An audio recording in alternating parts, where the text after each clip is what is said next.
As rúas de Pontevedra enchéronse hoxe de centos de persoas ligadas ao sector da hostalería, traballadores, comerciantes e autónomos que querían facer chegar ás diferentes administracións o seu malestar polas medidas anti-Covid adoptadas a toda agora.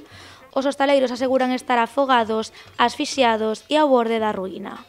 Cada vez lo vemos peor, cada vez lo vemos más negro, cada vez lo vemos más incierto.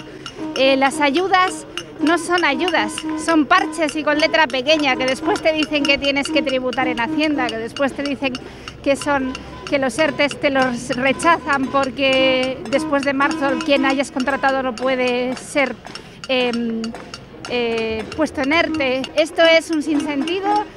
Vamos a ir a la quiebra, miles de familias se van a quedar en la pobreza, van a crear dos Españas, una España de funcionarios con su sueldo al mes y otra España de gente que tiene que ir a bancos de alimentos para poder vivir. A marcha arrancou xunto a delegación da Xunta en Pontevedra e concluíu na Praza de España.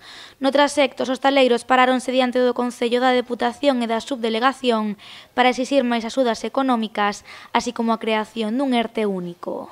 A nivel local, os afectados pediron a exoneración de tasas municipais. Que vamos a estar en la calle, que vamos a protestar, que al Concello lo vamos a obligar a hablar sí o sí, que va a acabar saliendo porque no puede hacer esta estrategia de esconderse y callarse, y si yo no digo nada y no miro para ahí, esto no está pasando. No es cierto.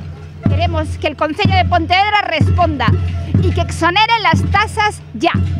Con esta multitudinaria manifestación, os hostaleiros, ambulantes, comerciantes e autónomos de diferentes sectores quixeron deixar claro que eles non son o problema. Así como están los comercios abiertos y la gente puede ir por la calle y amontonarse, ir unos encima de otros y no pasa nada, nosotros queremos trabajar.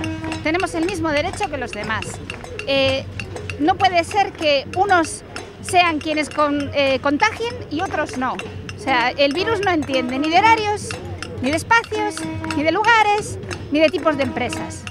Así, a mí me gustaría saber cuáles son los informes técnicos en los que este comité clínico está basándose para tomar estas decisiones que a mí me resultan de lo más arbitrario y cada día me parece más incoherente. Os hostaleiros aseguran que seguirán manifestándose ata que as diferentes administracións escoiten as súas demandas e lles deixen volver a traballar.